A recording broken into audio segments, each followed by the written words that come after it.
If you want to start your SMM agency in India, but here is a twist. मैं बात नहीं कर रहा हूँ कि हम सिर्फ क्लाइंट्स बुक करते हैं। आज तक सिर्फ हमने नेट पे भी देखा है, यूट्यूब पे भी देखा है, हर जगह पे हम देखते आए हैं कि हम सिर्फ फॉरेन क्लाइंट क्लोज कर सकते हैं, हम यूएस, कनाडा, यूके, इन सब क्लाइंट क्लोज कर सकते हैं।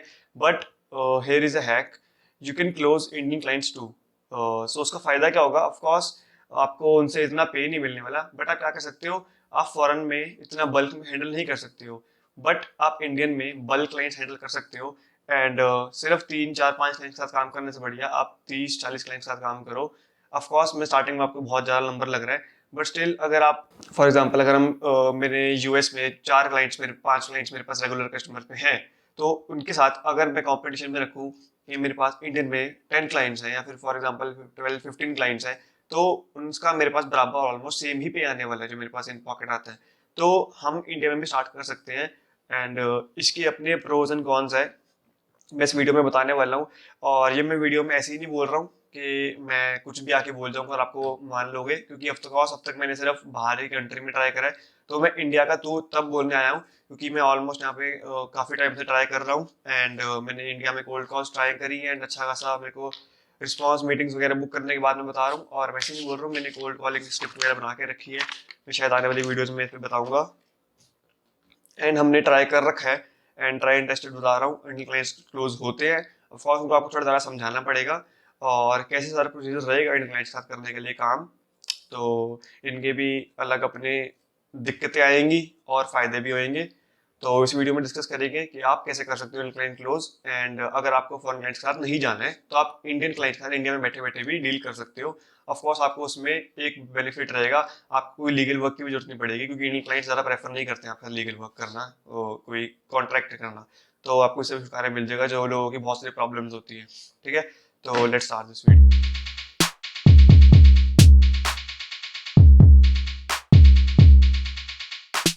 सो प्रेजेंटेशन शुरू करते हैं एंड बात करते हैं कि can we start SMM agency with Indian clients. हम कर सकते हैं या नहीं कर सकते हैं, इस क्वेश्चन का आंसर भी करते हैं। तो ऑफ कोर्स हम कर सकते हैं, इनके अलग फ़ायदे हैं, अलग नुकसान हैं, तो वीडियो में डिस्कस करेंगे हम। और तो प्रॉब्लम देख लेते हैं, जो मेन प्रॉब्लम रहने वाली है, ऐसे आसपास वाली प्रॉब्लम नहीं, जो मेन प्रॉब्लम रहती हैं इंटरनेशनल क्लाइंट्स के साथ।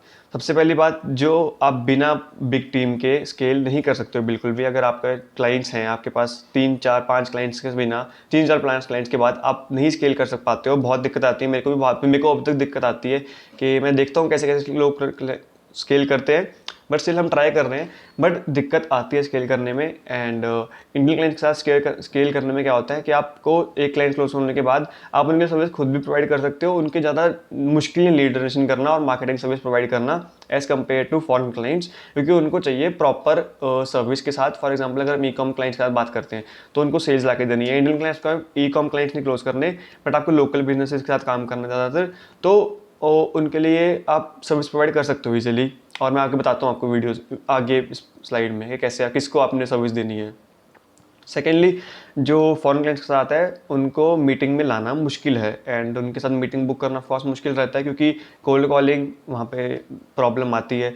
सेकेंडली, कोल्ड ईमेलिंग में भी दिक्कत आती है, बट स्टिल हम ग्रो कर सकते हैं अगर आप चाहो। बट अगर आपको स्टार्ट करना है एंड तो मेरी रिकमेंडेशन रहेगी अभी आप इंडिया से स्टार्ट करके इंटरनेशनल जाओ, या फिर अगर आपको लगता है कि आप डायरेक्ट इंटरनेशनल जाना चाहते हो तो आप इंटरनेशनल ऑफकोर्स जा सकते हो, अगर आपकी कम्युनिकेशन स्किल्स अच्छी हैं और लैंग्वेज आपके लिए बैरियर नहीं है और अगर एक्सेंट में आपके पास बैरियर नहीं है। ठीक है, तो ये आप इसके बिना आप जा सकते हो। तो प्रॉब्लम 3 वही आती है ऑफकोर्स, लैंग्वेज और आपकी बात करने का तरीका।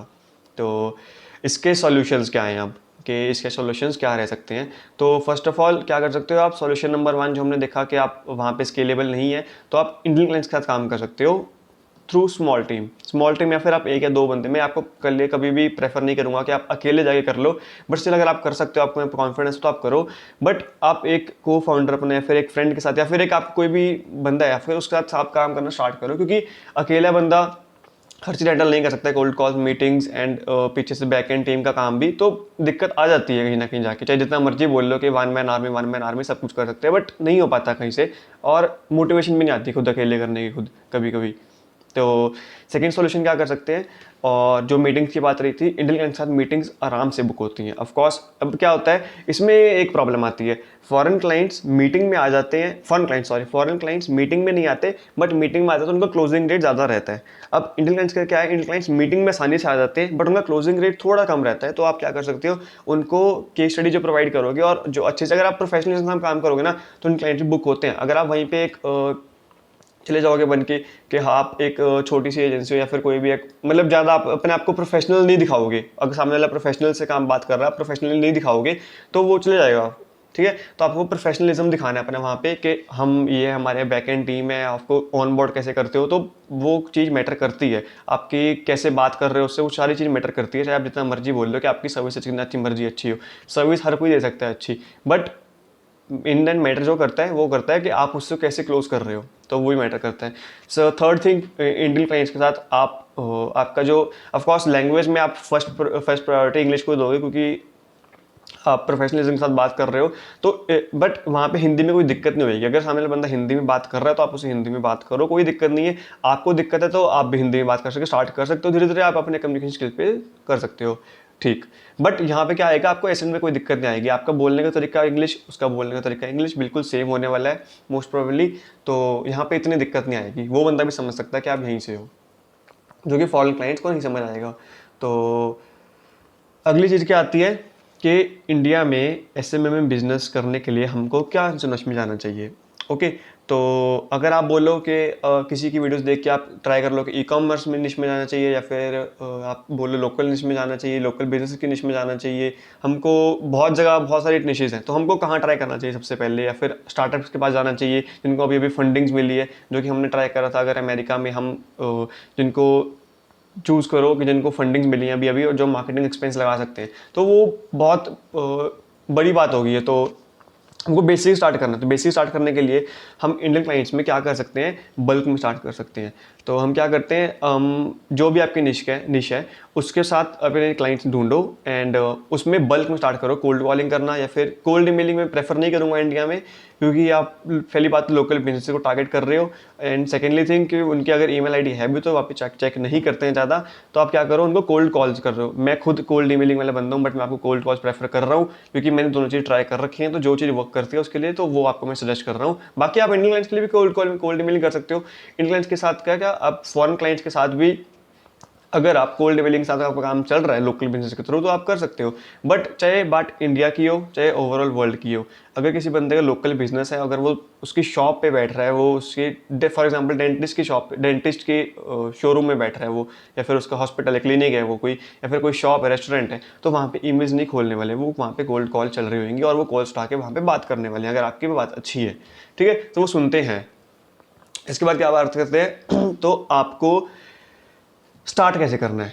ठीक है, अब तक बात होगी हमारी कि कैसे करना है, क्या प्लान है, मतलब थोड़ा बहुत आपको ओवरऑल मिल गया कि आपको इंट्रोडक्शन कैसे करना है। तो अब स्टार्ट कैसे करना है, सबसे पहली बात आप निश पिक करो। एक मैं ये नहीं बोलूँगा कि आप सारे बोलते हैं कि निश पे काम करो, निश पे काम करो, निश स्पेसिफाई करो। यार क्यों निश स्पेसिफाई करनी है, अगर आपको कहीं से क्लाइंट्स और मिलते हैं तो क्यों ना पकड़ो उनको, क्या जाएगा आपका एक क्लाइंट्स। अगर फॉर एग्जांपल अगर आप डेंटिस्ट में कर रहे हो, आपको रेस्टोरेंट का क्लाइंट मिल जाता है, आपको कोई और निश क्लाइंट मिल जाता है, कैफ़े का क्लाइंट मिल जाता है, जाकि उनको नवा कोई कैफ़े खुला है तो उनको मार्केटिंग करवानी है, तो पकड़ो उन्हें क्लाइंट। आपको क्या जाएगा, आप अपना थोड़ा सा मार्जिन रख के उसे आउटसोर्स कर दो काम, अगर आपको नहीं करना आता उनका काम। बट किसी को नाम मत बोलो, आप उनके हाँ बोलो कि आप तो उसका काम वर्क कर जाए, नहीं करे तो यार 1-2 महीने बाद चला जाएगा क्लाइंट, क्या दिक्कत होती है।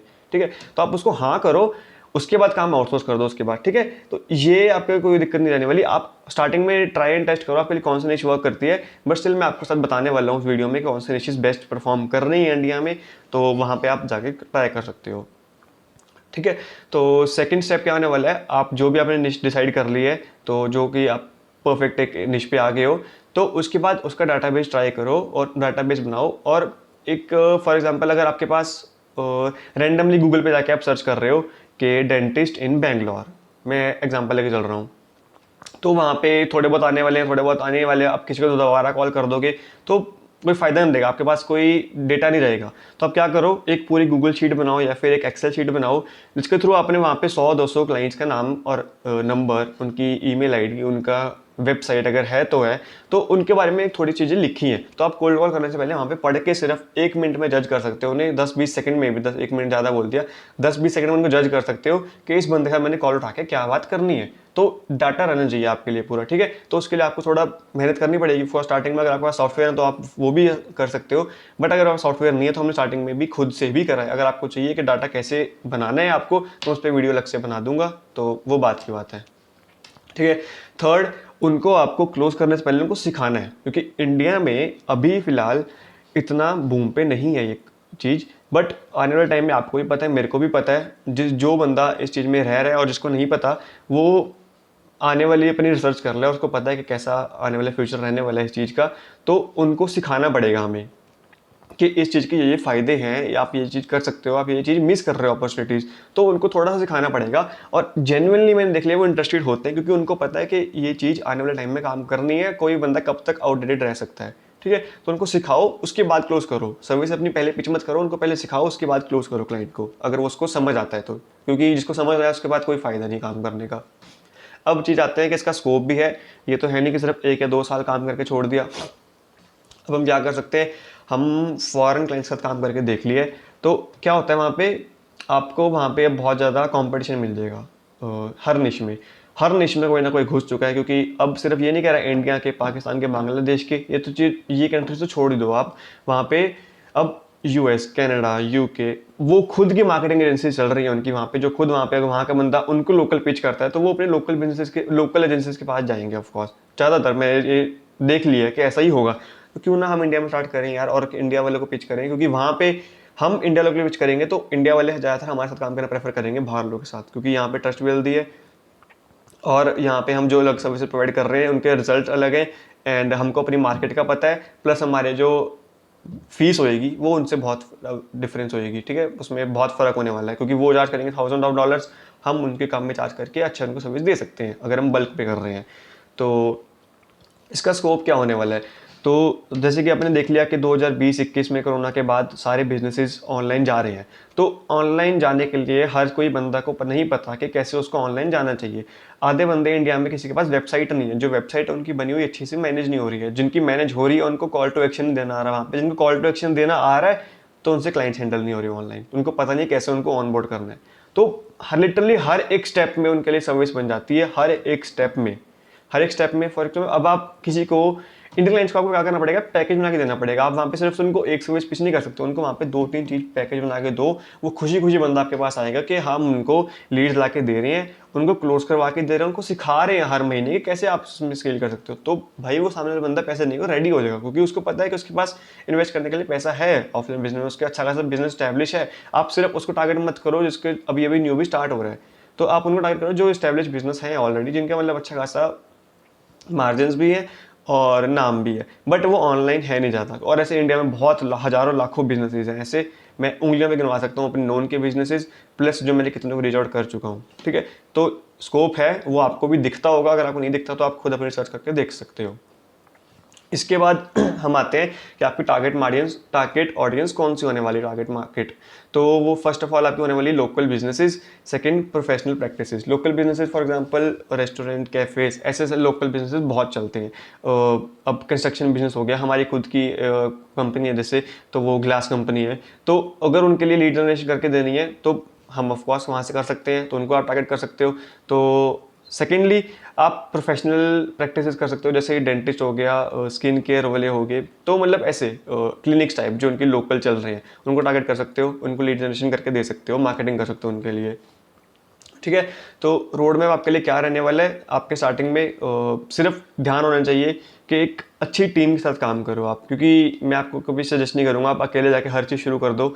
तो आप थोड़ी टीम बनाओ, थोड़ा अपने आप को देखो आसपास के किसके साथ आप काम करना चाहते हो और कौन इसमें इंटरेस्टेड होगा बंदा जो कि आप स्केल कर सकते हो, क्योंकि ऑफकोर्स आपको स्टार्टिंग में फेलियर्स में दिखने वाले हैं, बट ट्राई करने में क्या जा रहा है, ठीक है। अगर कोई चीज़ में आपको पता है कि आने वाले टाइम में फ्यूचर में रिजल्ट्स मिल सकते हैं तो ट्राई तो करो, से कम फ्यूचर में आप बोल सकते हो कि हमने ट्राई करा था, हमारे लिए वर्क नहीं करा, ठीक है। कम से कम बहाने नहीं लगा सकते कि हमने करा ही नहीं, उसका ज़्यादा दुख रहता है, ठीक है। टीम बनाओ, कोल्ड कॉल स्टार्ट करो डेटाबेस बनाने के बाद, उनको मीटिंग में लेके आओ। मेन आपका प्रेफरेंस होना चाहिए वहाँ पे आप मीटिंग पे ला रहे हो। मीटिंग के बाद उनको समझाओ कि आप क्या कर सकते हो और वो क्या मिस कर रहे हैं और फॉरेन में कैसा चल रहा है, और उनको सिखाओ बेसिकली फ्री ऑफ कॉस्ट, उनको सिखाओ, कंसल्टेशन दो। उसके बाद उन्हें बताओ कि हम कैसे आपकी हेल्प कर सकते हैं और आपको कितना पे करना है। हम उनको कंपेयर कर दिखाओ कि अगर फॉरेन कंपनी मार्केट एजेंसी यहाँ पे आती है वो कितना चार्ज करेंगे और हम कितना चार्ज करते हैं, क्योंकि हमारी बैकएंड टीम बहुत अच्छी है, आपकी टीम हो ना हो, ठीक है, बट आप उनको बोल दो कि हमारी बैकएंड टीम कितनी अच्छी है, ये है वो है, तो अब करके बोल सकते हो। अब ऑफ कोर्स हमारी टीम है हमारे पास, बट स्टिल अगर आपके पास टीम नहीं है तो आप उनको जाके बोल सकते हो कि हमारी टीम है ये, चाहे आप काम अपना आउटसोर्स ही क्यों ना कर रहा हो, उनको रिजल्ट मैटर करते हैं। और इन द एंड जब तक आपके पास वो पेड नहीं होता तब तक आप उसे क्लाइंट मत बोलना, क्योंकि कोई फ़ायदा नहीं है। तो अभी फिलहाल यही था। Thank you for watching this video, and अगर आपको अच्छी लगी तो चैनल सब्सक्राइब कर लेना और वीडियो को लाइक कर देना। तो मैं ऐसे आने वाली वीडियोस बहुत बनाने वाला हूँ, एंड ये मेरा सिर्फ एक एक्सपीरियंस था जो इंडिया में मैं शेयर कर रहा हूँ, और मैं साथ साथ वर्क कर रहा हूँ उस पर अब इंडिया मार्केट में। तो अगर आपको चाहिए कि रेगुलर अपडेट मैं उस पर देता रहूँ तो मुझे कमेंट करके बताओ, और ये मेरे सोशल हैंडल्स हैं जहाँ पे आप मुझे रीच आउट कर सकते हो किसी भी चीज़ में। सेकंड थिंग, हम खुद हायरिंग कर रहे हैं अपनी एजेंसी के लिए, तो मेरी मेल आपको कहीं से मिल जाती है, या फिर फॉर एग्जांपल, या फिर आप मुझे लिंक्डइन पे या फिर इंस्टाग्राम पे रीच आउट करके बोल सकते हो, या फिर आपको मेरी मेल मिल जाती है यूट्यूब वगैरह से कहीं से भी मिल जाएगी। नॉर्मल मेरी मेल ओपन रखी है मैंने, पर्सनल मेल है, तो वहाँ से हम मुझे अपना रिज्यूम या फिर एक भेज सकते हो। इंटर्न्स बेसिकली हम ज़्यादा प्रेफर कर रहे हैं हायर करने को, क्योंकि हम चाहते हैं कि अगर हमारे पास रिजल्ट्स आते हैं तो हम उनको कमीशन बेसिस पे रखें। उसके बाद अगर किसी ने अच्छा परफॉर्म करा है तो हम उसको डेफिनेटली हायर करने वाले हैं। अगर आपने कोई काम ही नहीं करके दिखाया, अगर हम आपको सैलरी दे जा रहे हैं, आपको वहाँ से कोई रिजल्ट नहीं आ रही, तो कोई फ़ायदा नहीं है आपका भी और हमारा भी। आपका तो फ़ायदा, चलो सैलरी मिल जाएगी, बट उसमें आप ग्रो नहीं करने वाले। तो हम क्या करेंगे, इंटर्न्स ज़्यादा प्रेफर कर रहे हैं, एंड उसमें हम आपको साथ साथ सिखाएंगे भी कैसे करना है। प्लस अगर आप अच्छा काम करते हो, अगर आपके थ्रू कुछ भी फ़ायदा होता है एजेंसी को, तो आपको डायरेक्टली हायर करेंगे, और उसके बाद भी हम कमीशन बेस पे रखेंगे, आपको सैलरी भी मिलेगी और प्लस हर कुछ ना कुछ सीखने को मिलेगा, जो कि हम वीकली मीटिंग कंडक्ट करते रहते हैं, वीकली या फिर मंथली बहुत मीटिंग्स होती हैं, इसमें कुछ ना कुछ सीखने को मिलता है किसी न किसी चीज़ को, किसी न किसी बंदे को कुछ ना। तो that's it for the video, hope you like it, bye bye.